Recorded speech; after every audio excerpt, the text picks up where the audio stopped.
Hello everybody, this is the first time I will make an exclusive video for my subscribers. Thank you for unsubscribing to everybody who decides to keep the circle nice and tight, right? Um, yeah, the topic is a little bit mixed today. Um, I've written down everything so I don't miss out anything of the important ingredients of today's soup. Um, I feel like I want to share my ideas about important essentials in life, and what is really essential, in my opinion, is to keep an inclusive mind, which means you don't exclude anybody from your truth, and you have the basic attitude that you're not a master and you know nothing, which keeps your mind open for new experiences, listening, truly listening to other people. Um, and it also probably will attract new experiences in your life, so you're not going in circles. Because if you believe that you're a know-it-all and you're the master of the universe, this will also communicate in subtle ways, and people will see you as arrogant, or um, you're not receptive for the multitude of experiences you could make. You will miss all the heavenly glory around you because you think you already know it all and you have been there and stuff like that, right? Um, also, connected to this is that you should not lock your mind into one truth, one idea, one concept. Locking in your mind will make you think and live very one-dimensional, and also let your brain degenerate, while being inclusive and not locking into one truth leaves room for the unknown, for improvement, for letting life surprise you in positive ways. Okay, so from here we go to archetypes, because there are these archetypes that exist, depending on the person who narrates this, or depending on the setting. You can call them in different ways, but it could be, the warrior, the sage, the wise person, the magician, the healer, whatever, how you call it, archetypes. There are several archetypes. I'm not going to a rigid, fixed list here, but also, you don't have to lock into one archetype. It's a misconception to think, oh, I must find the archetype that fits to me and then take this picture and try to fulfill the picture. This would be an ego lie. This would be your persona, So you would exclude that shadow of yourself and try to fulfill an external picture. Rather, are archetypes programs, universal programs that are all dormant within your nature, your DNA. And when life turns a certain way, these archetypes will be activated.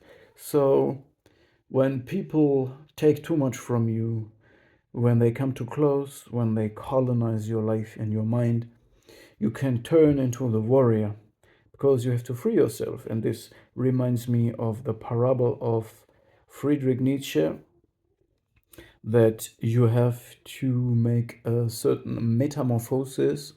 And first you are like a camel that says yes to everything, and you're like a sponge that absorbs all the emotional problems of everybody around you. You try to please everybody and help them, and you say yes, yes, I'll taking all of your burdens and carry them for you. And then you have to become a lion to free yourself from all this weight, and this is then activating the warrior within yourself. And then you have to become child again, which would be the archetype of the child, but in a positive way, because every archetype has positive and negative ways. Okay, so in terms of the child, the eternal child also can be the human being that never really adults, never grows up, refuses to take responsibilities and accountability and so on. This is not what is meant by the metamorphosis that Nietzsche is speaking about when he says you start out as a camel, then you become a lion, and then you have to become child again. He means that you have to forget all the concepts. Also, what I said in the beginning, don't lock in to anything. Be inclusive in your mind. No mind is more inclusive, and no brain is more healthy and regenerating more cells than the brain of a child, because they don't believe they know everything. The opposite is the case. They know nothing and they are open for everything. So it means to be playful, forget, literally forget all the nonsense that you have learned, and yeah, become this wheel that turns out of itself from pure joy, right? So this is what he means with this. And it's another archetype. So yeah. Um, so you don't have to lock into one archetype and then try to fulfill this picture because you think, oh, the Green Power Ranger is so cool. I want to be the Green Power Ranger, you know. No, depending on the situation of your life, these things will activate. So when you have a community around you and you have a lot of experience and you're doing very well at leading yourself, you will naturally can turn into that king figure, that leader for others, because the people naturally want to follow you. Or at the same time, you can, in this scenario, rather be a wise person of wisdom, and at the same time be a teacher. So these would be archetypes that can naturally activate depending of your situation, but you cannot force them just because you like to be one of them. If you try too hard to fulfill an archetype that you are not, you will be very depleted. You will get that persona depletion. You will get archetype depletion, because again, you try to be someone that you're not, and you will not get the energy that you need in this case, right? In other words, if you are in your purpose, if you follow that activated archetype in your life, you will have a lot of energy and not feel depleted by that, what you do when you're in this natural role of yourself. Also, I want to free you from that idea that you have to be only one of them. There can be several ones activated at any time. You're an individual, so you can go an individual path, and it can be that you are a very balanced person. By the way, this can feel as if you are held back, because it can be that even your brain sides kind of fight each other, because one is the pragmatic logic side and the other one is the rather irrational, emotional, intuitive side. And when your brain sides are very balanced, none of them is leading you. So you can be artistic at the same time as calculating, strategic. And when you not know that this is the case for you, it can block you. But when you know that this is the way, you can start working with it. You might be a person that is so balanced that all the archetypes are activated at the same time, or that again your brain sites are.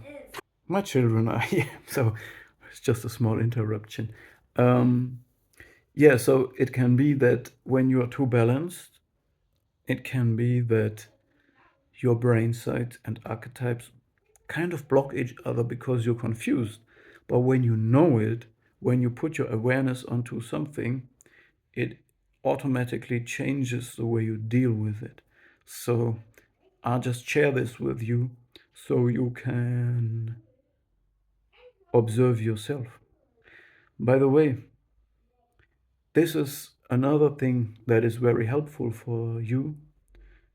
Just let yourself flow and observe yourself. And you can just take basic commandments that you give yourself. So you say, I will act in character no matter what happens. So I will be patient. I will not let other people trigger me. There's people who are supplying themselves with reactions of others. And for them, it's the greatest and a success when they make others act out of character, because they have an unhealthy obsession with this and they need these reactions. So to create boundaries so that nobody can mess with your energy, it is just a decision that you make within yourself. It's a boundary within yourself that you just say, I will not act out of character no matter what happens. But at the same time, I encourage you to contradict yourself. Be unpredictable. And one thing I've realized is that cats and lions can keep their claws sheeted. So when they play, they do not have their claws out, right? So they just have playful display of their powers and abilities. And this is an important social component. It is very important for lions and cats to have this ability.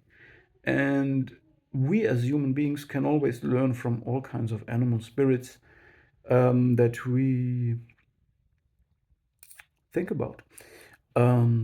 And it can be that you have been all your life never using your claws, so they are very sharp because you never use them. And I just want to encourage you to think about these things and also contradict yourself. So you might say, all right, I want to be never acting out of my character, but in the right moment it might be necessary that you use your claws within character, because it is just the appropriate reaction to whatever situation you are put in. But this needs a lot of discipline and discernment and preparation. Okay. Yeah, I'm not going further into this. This is something, a nugget that I give yourself, but you must unlock it for yourself. You must work with what I'm telling you. You must get the deeper layers and deeper meanings for yourself. Okay. Extract it for yourself.